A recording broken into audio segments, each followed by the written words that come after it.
And Parks and Recreation meeting, and I turn it over to Lisa Wallace. Thank you, Mr. Jackson. The first thing that we have on the agenda is discussion of a request to lease and or purchase a portion of town-owned property near Jessen Boat Landing.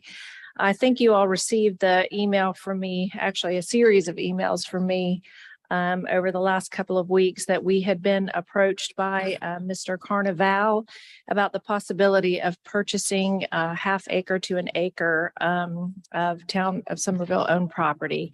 And the property owner's property is located where you see the big yellow star. And of course, you see the town of Somerville property.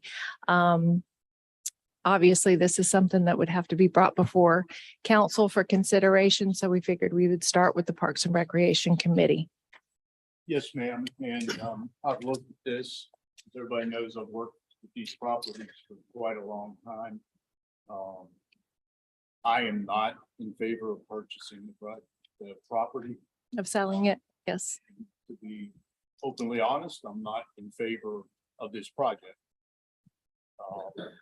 When the other apartments were built, the owner and I know each other very well. He owned all these properties. And I told him, if it's apartments, I'm not gonna help you. We don't need buses, we don't need people, and we don't need kids running around where all there is to the store. And he, and Jess said, well, what about senior housing? I said, I'm great. I'm perfect with senior housing. I'm okay with that. And that's what happened. This property, we already have plans for. And if anything, I'd actually like to buy the other property. I will tell you, Mr. Carnival is out here in the audience. If there are any specific questions that you'd like to ask him about the project. And I guess I'll open up the committee. Well, one of the questions I had, when I read the email about this, I think this development said it was going to build workforce housing. Did I read that correct? That is what they are proposing. It well- has not gone before any of our planning and planning commission meeting. Yeah, at I this point. understand what, what Bob was saying, but the first thing jumped in my mind, oh boy, workforce housing, something that we really need, and we're starting to need more and more as the population of the town grows. But, and then also, I think there was a typographical error on the value of the property, and I think you straightened that out and corrected them on that, didn't you? Yes, sir.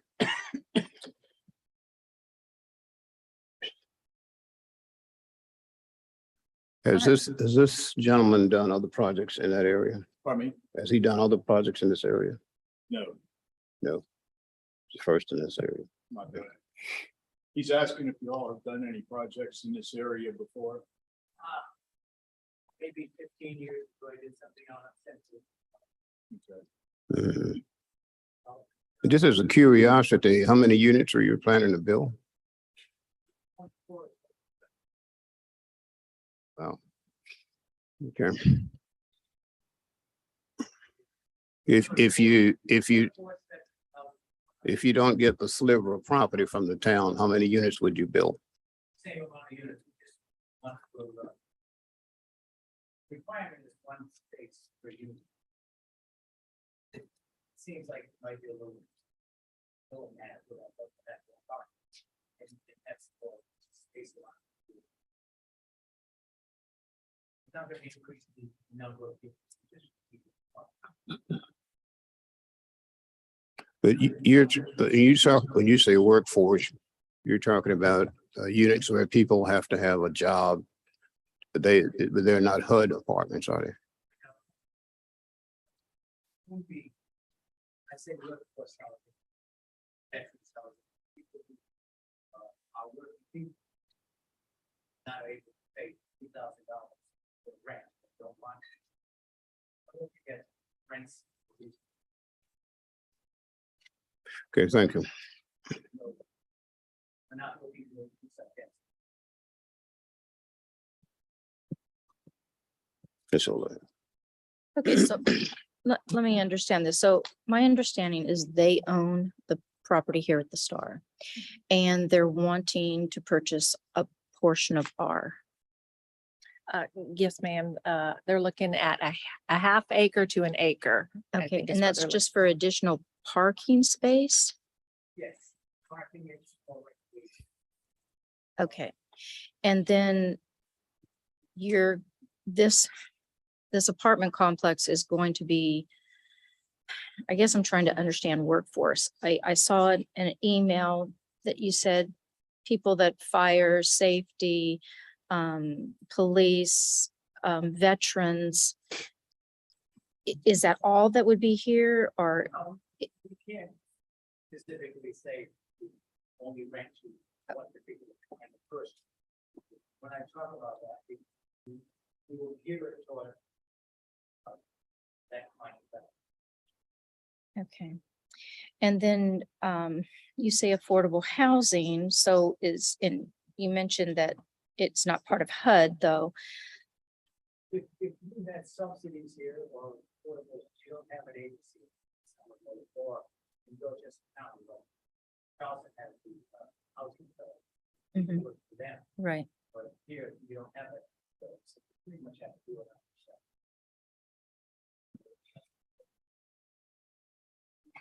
Yeah. Sir, do you mind coming to the podium? Thank you. Well, Okay, thank you. I mean, I know that we need affordable housing in Somerville. I'm just so reluctant to vote on anything of putting any more apartment complexes within Somerville right now because, traffic for one thing, Mr. Jackson's comment, I write on that same comment. But I understand that we need affordable housing. I'm not so sure that this is the place for it. If I may interject here, I did specifically tell Mr. Carnival that this discussion, whether or not council wanted to consider selling a half acre to an acre of property does not in any way give approval of this apartment complex. That still has to go through all of the approval processes. This is simply just consideration as to whether or not you would even consider selling that piece of property. All right. And that does not weigh in on approval of the apartments. Okay. And this would be located on the Rotary Club property that Franz Meyer donated to the town. That I'm not aware of. Do you know, Jesse? You want the corner up at the top of the hill or the property right? We own where the Star is. Okay, yes, the property adjacent to that was mostly wetlands, so Franz Meyer donated it and the Rotary Club made it the Rotary Club. Our land is not all wetlands. Yeah, we have. There's a limited wetlands along the river. Yeah, But I'm pretty familiar. I've worked with a number of people that tried to get some eco hotels in there and some lead hotels and just to let you know, it never worked. well, Just because of the flooding. And like I said, you have to park below, but you have to leave when you get it back. we we've got engineers and architects that have designed it. So. And, we know we can, what we have to do in order to build it.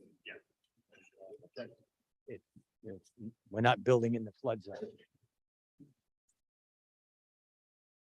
And speaking with our Parks and Rec, Miss Amy, right now, do we have any plans in the future, say next 10, 20 years for this portion that we own?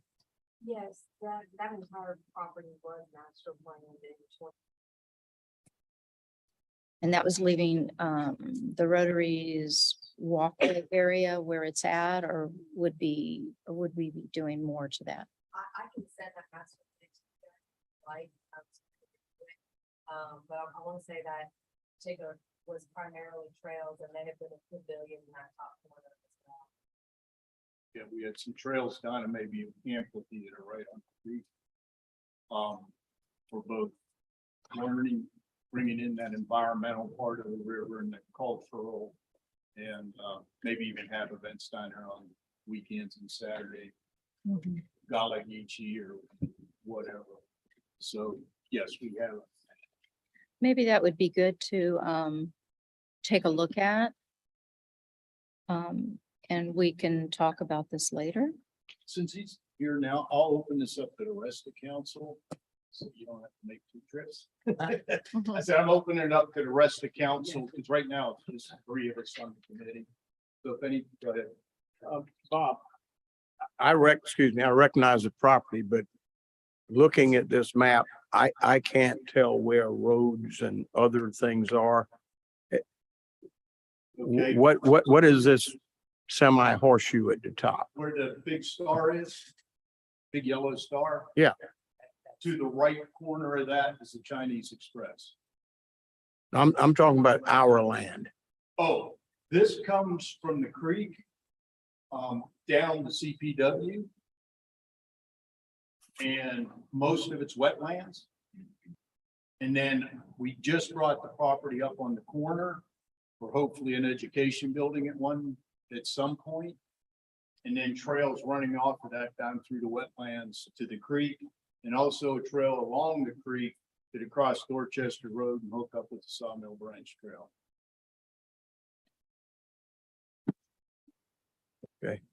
Thank you.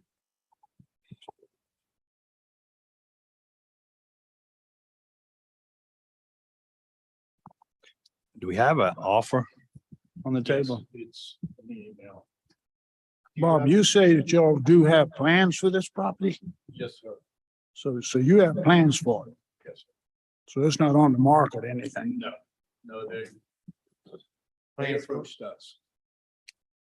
I think if we got plans for it and our master plan for this park down here, I kind of agree with you. I don't think we ought to sell it. It's got, if we got future plans that go with our park, that, it's gonna be a first-class park right there, and y'all got future plans for this, we ought to keep this property, not that I don't want to see this gentleman end up with some property that he needs for parking, but I don't think we ought to take a piece of property that we already got plans for, this could be part of our park, and sell it. We need to keep it because we won't ever be able, we'll be in the same shape he's in. We won't be able to find another piece of property that's adjoining this.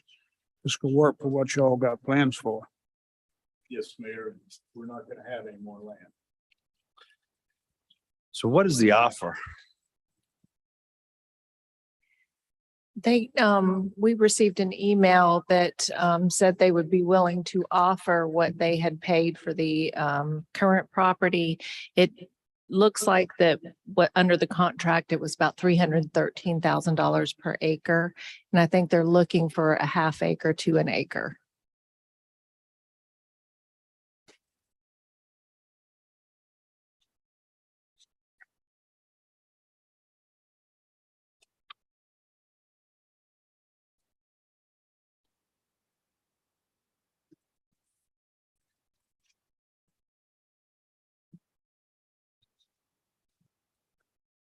Well, yes, does committee want to make a recommendation?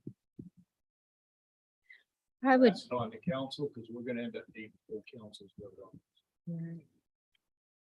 One question I've got, Amy, Bob, how much property have we got? They're saying they want to purchase half acre, full acre. How much property have we got holding for the future, future use? Probably, let me think, that's 30, right at probably 40 acres. Maybe a little more. 45. Yeah, And all of that is good land or some of it wetlands? most of it's wetlands. Okay. The only place we have any dry area is on the corner, not even where they're looking at, but up on the corner. And inside the 37 acres we just bought. Yeah. Up on the roads, not even off the roads. So I don't know how they would ever build there. I don't know why they moved the roads there. Yeah. But that's the only high land we have. so. I know in total, there's about 7 acres of high ground.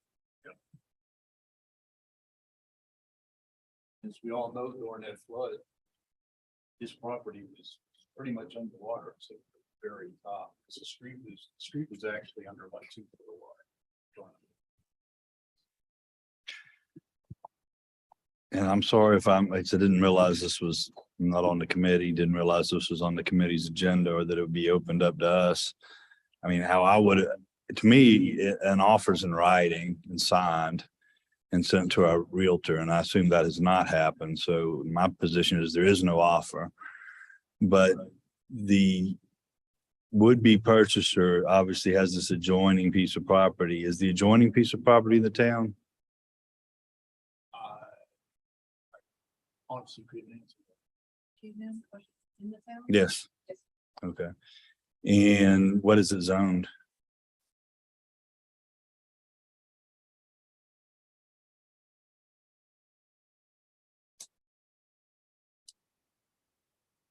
You seen that?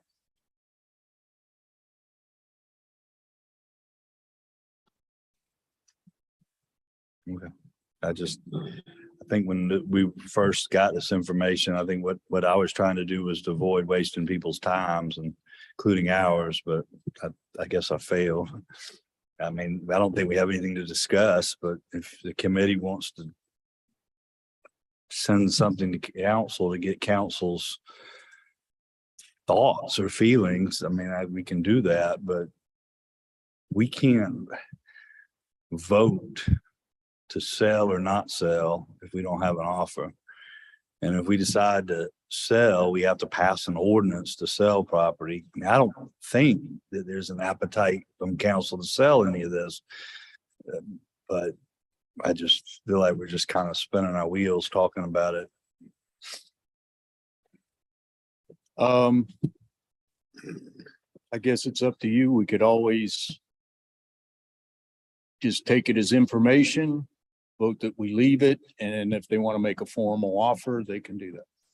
And yes, I agree. And in the meantime, it'd be nice if we go ahead and see that master plan again, perhaps, next meeting we can, or have that before, at least we can look at that.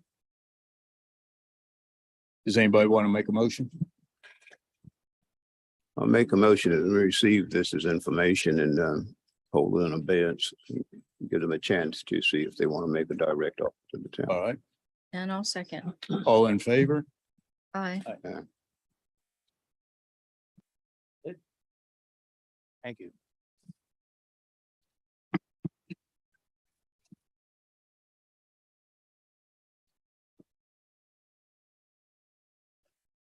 The second item on the agenda, I just wanted to provide council with a quick update on the Town of Somerville Parks Foundation. We do now have an EIN number. The first meeting is scheduled for September.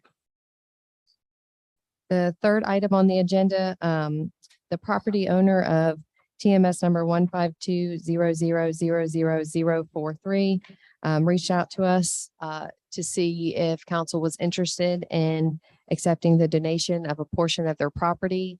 It consists of the portion where the Sawmill Branch Trail is, and then also the section that's across the canal from them. In total, it is approximately 1.23 acres.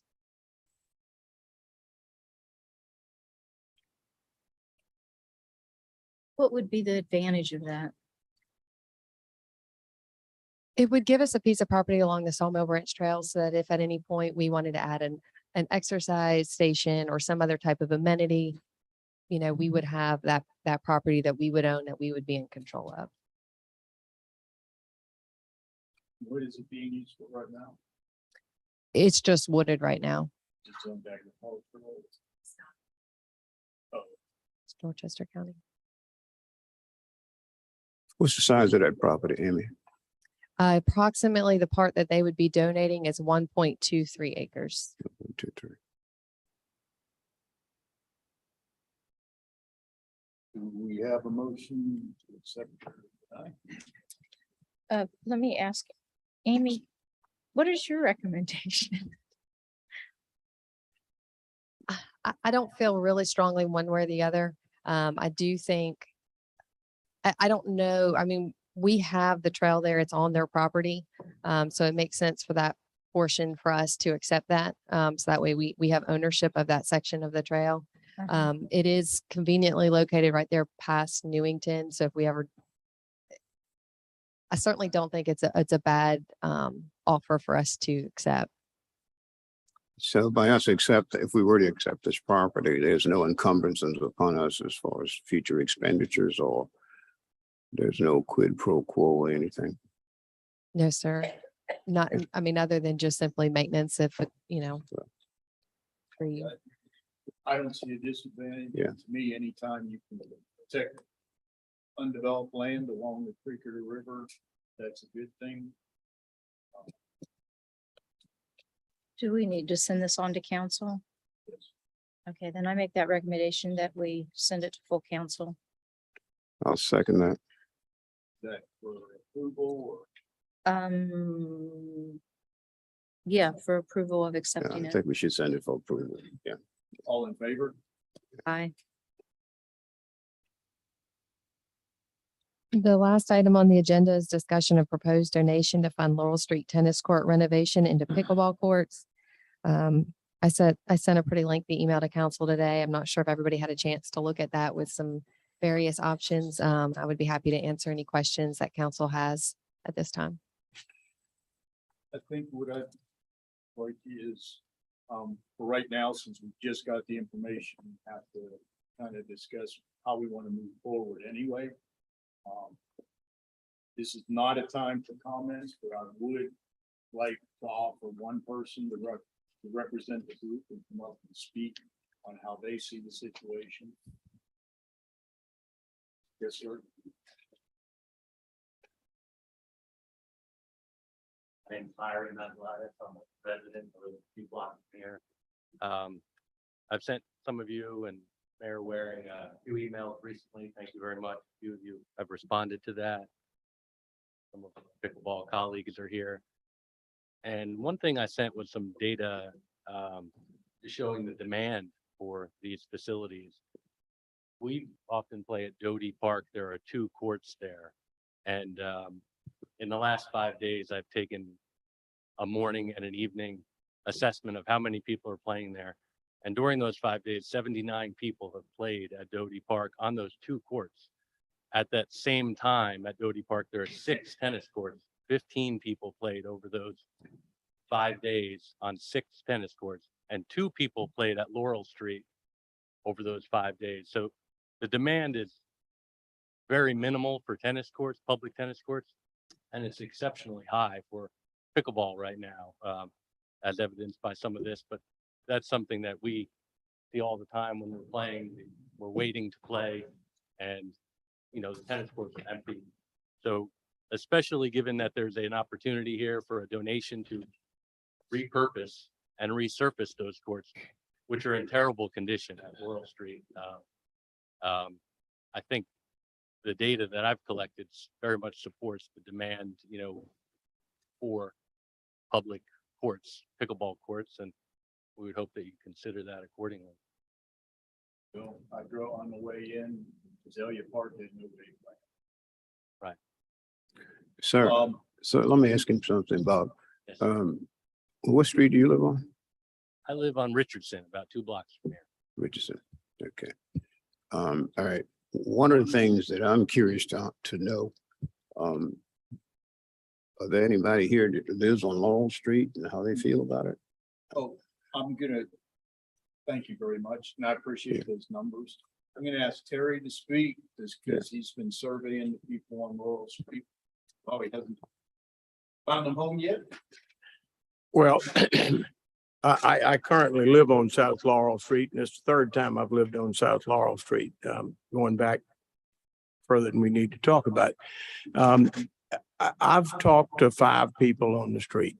And when I say the street, I mean between Sumter and Carolina. There are 21 homes there. I would say there's not a real pro or con feeling against what we do in terms of the courts themselves. The only thing I've noticed is the same feeling that I have growing up on that street. They weren't tennis courts first, they were basketball courts. There was then a half rubber court, and then it became a skate court, and then it became a basketball court.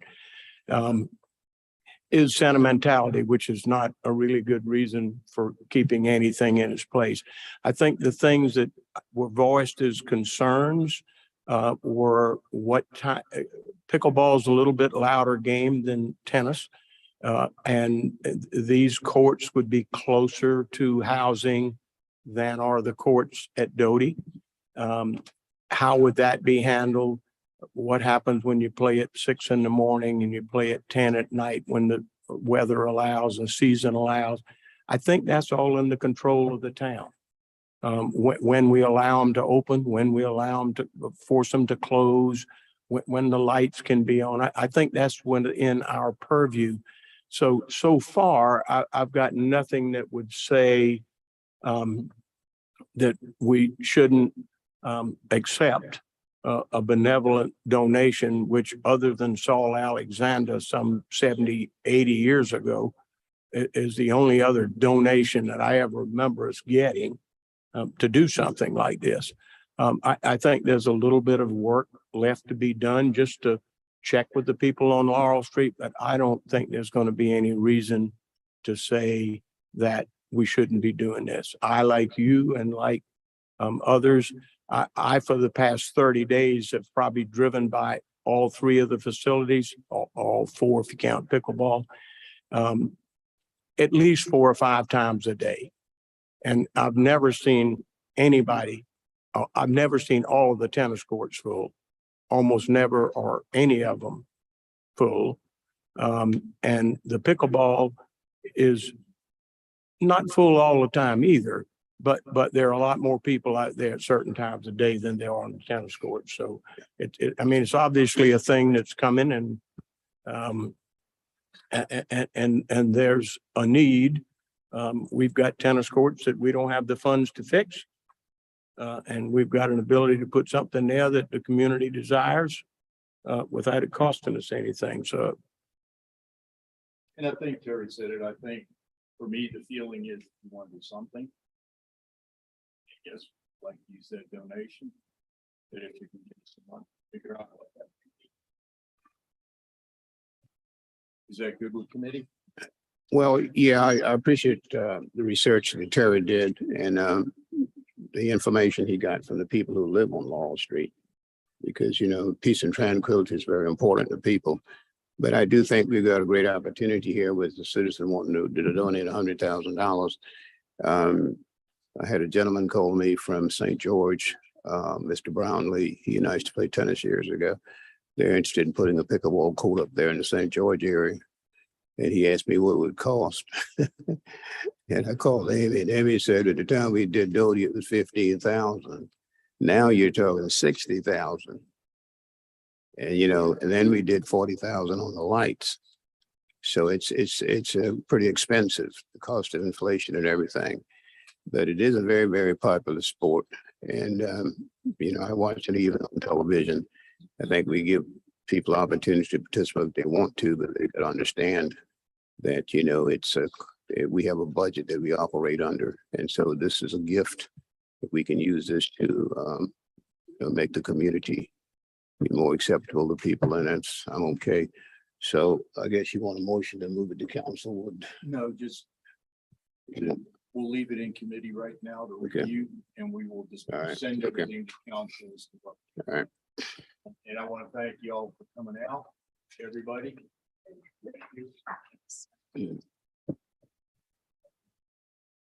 And I will say, this is the second most emails I've ever gotten on an issue, other than COVID. It's not much friendlier.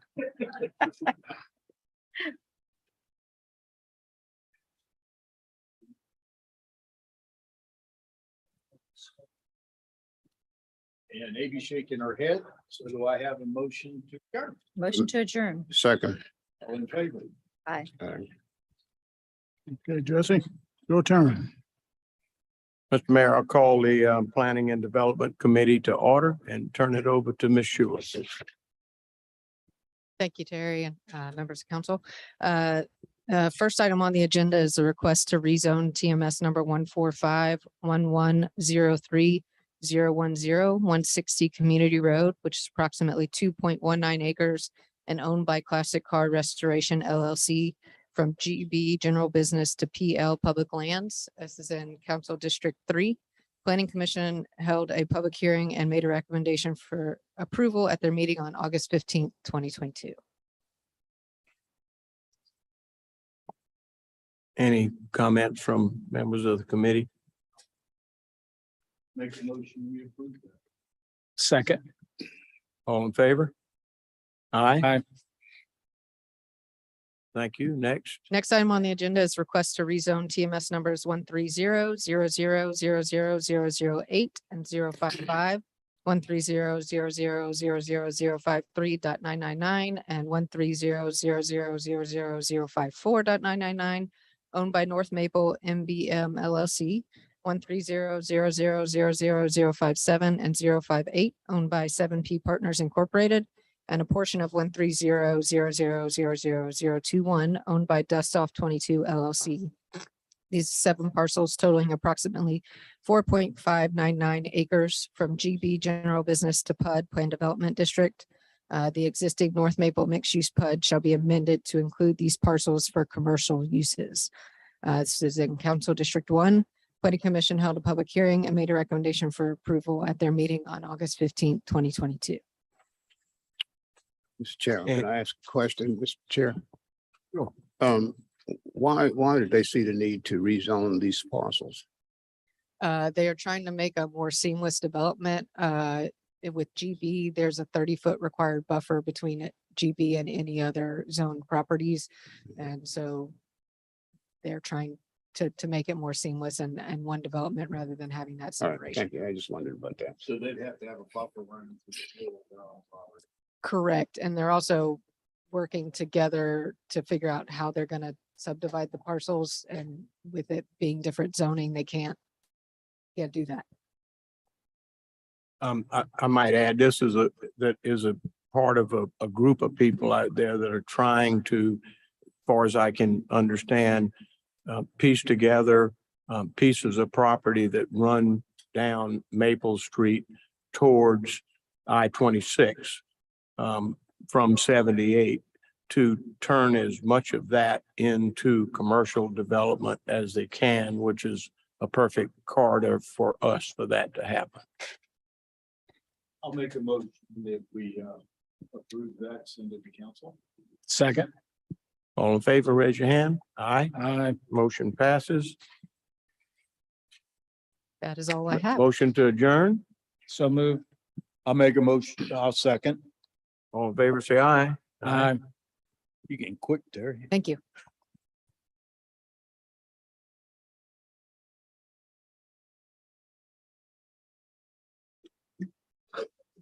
Good evening, Mr. Mayor, members of council. You have on your desk the hard copy of the audit for the 6-month period, along with the auditor's discussion and analysis. And David Irwin is here from Malden Jenkins to present the final results of the audit.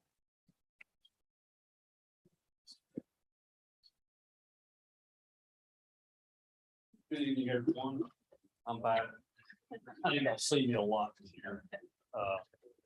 But it's good to see you all. Y'all doing well. Again, my name is David Earl. I'm Malden Jenkins. I was part of oversaw the 2021 audits of the town's financial statements, and so appreciate the opportunity to be here to discuss with you the results of this year's audit.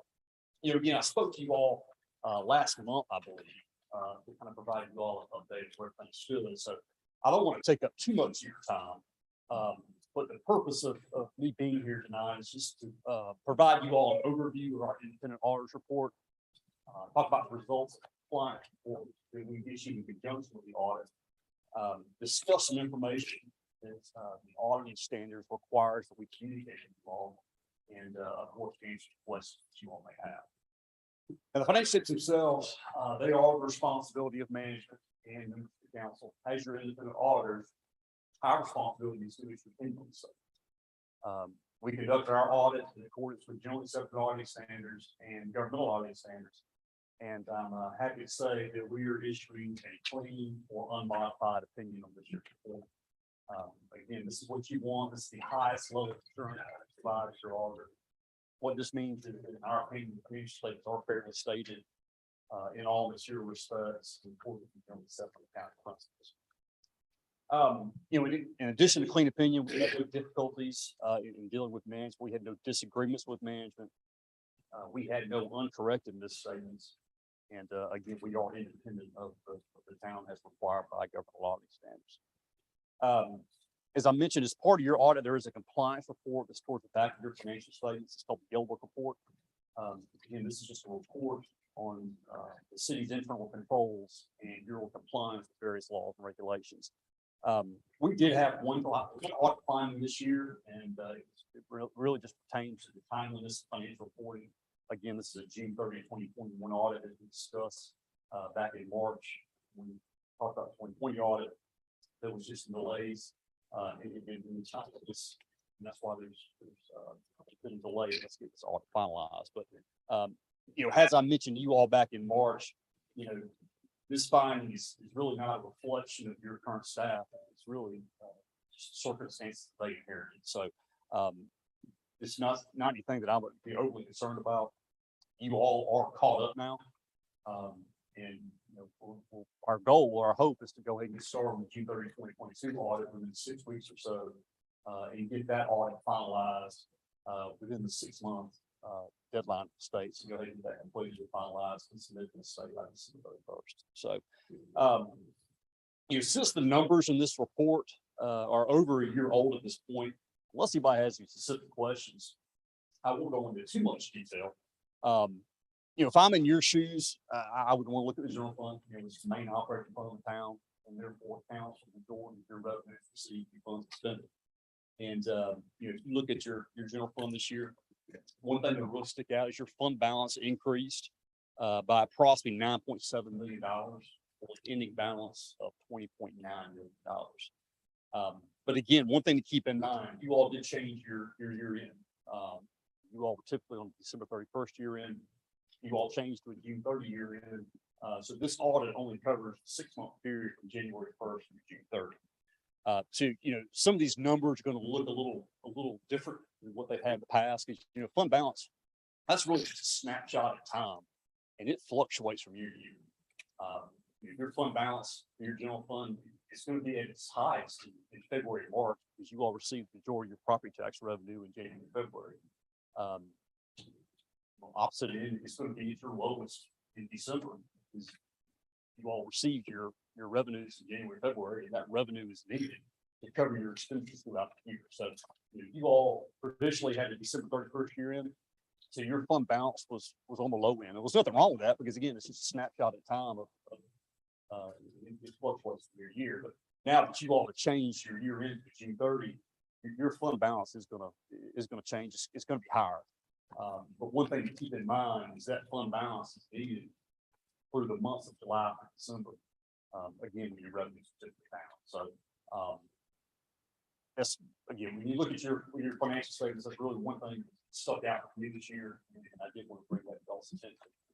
It was good to see, obviously, that your fund balance increase, but you do need to keep in mind that money is needed again through the months of July and December.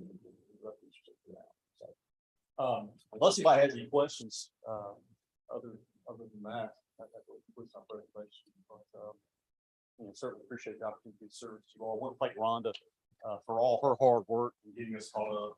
It took a lot of work to get the 2020-2021 audit done, but I'm happy to say that we are caught up and ready to start with.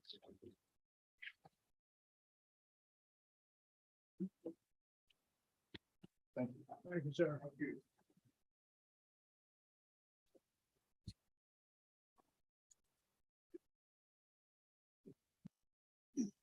You have before you the financial report for August. On the first page, we've got summary of the revenues and expenses. Current year, we spent a little over $2 million. Our monthly expenses total $2.4 million.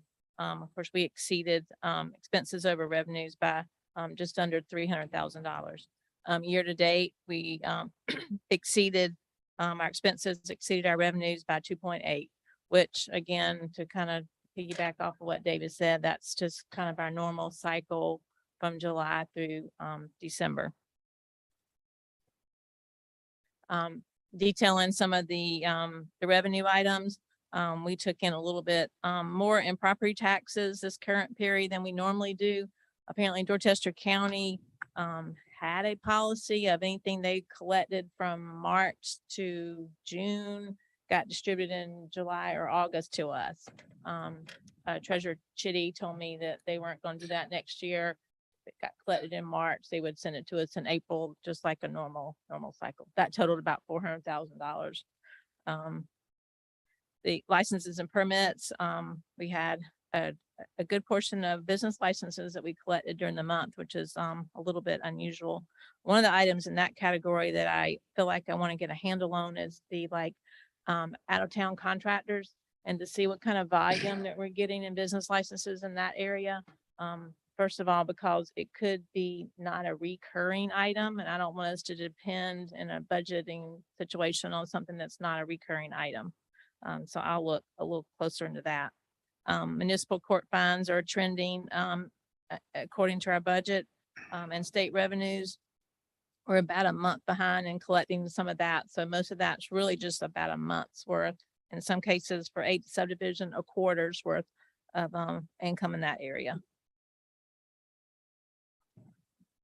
Miscellaneous revenue, there are a few items. I want to point out the Dorchester 2 reimbursement is part of the SRO grant. That part is actually the last piece of the 630 billing. So that will be accrued back to the 622 year. Transfers in is from HAT.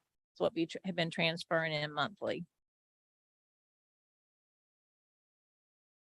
Impact fees, we collected 10,000 for residential impact fees, 223,000 in commercial impact fees.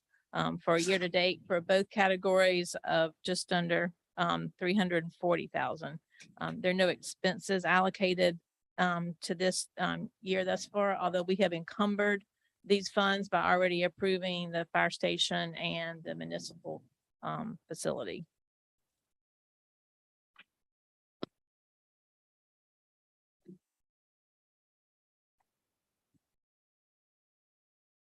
Hospitality tax, we have it's like we're trending right at about $500,000 a month. We have right at $1 million. The expenses do include the transfer to the general fund. So we have an excess year to date of $79,000. Our budgeted revenue for the HAT is $5 million.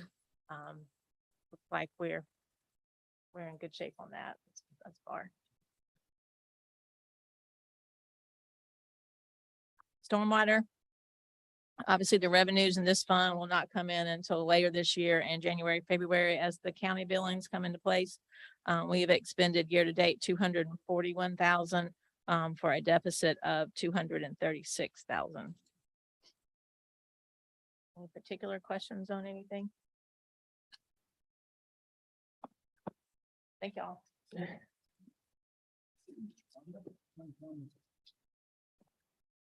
Consideration for collection solid waste contract, which expired 7/31/2023. I'll make a motion that we set that out to bid. Second. Motion made and second. Any discussion? Just as we do that, I've had a number of requests for larger recycle cans. And maybe as we move forward, we can throw that question out there. Any other discussion? Is the contract with Carolina Waste ending at that point in 2023? Or is this our option to bid it out now? So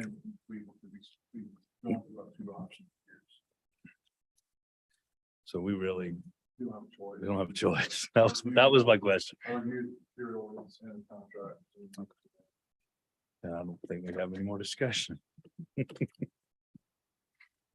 Okay, all in favor of this signify by raising your right hand and voting aye. Aye. Opposed likewise. Ayes carry. Authorization to surplus and sell the following vehicles and equipment from the Parks and Recreation Department. 1995 Ford F-250 truck R57 with 159,633 miles. 1995 Ford F-250 truck R58 with 153,000 miles. 2005 Bobcat T-250 skid steer RM74 with 3 attachments. Mr. Mayor, make a motion that we approve this authorization to surplus these vehicles. Second. Motion on the floor to do we sell them? And second, any discussion? Maybe just one question, the attachments, do they wear out as quickly as the vehicles or can we use those on another? The new one that we got, there's a package from us. Okay, thank you. Anybody want to buy them? Any other discussion? Those Fords are a little new for me, but is this on .gov or how do you surplus them? Yes. Dan Pavone. All right, all in favor signify by raising your right hand, voting aye. Aye. Opposed likewise. Ayes carry. Authorization to issue service weapon to Frank Nigro upon his departure from the Town of Somerville Police Department. I would Make move. that motion. Hope he's not watching. Second. Got a motion and a second? Any discussion? No discussion. I thought we were voting. Let's vote. All in favor signify by raising your right hand, voting aye. Aye. Aye. Opposed likewise. Ayes carried.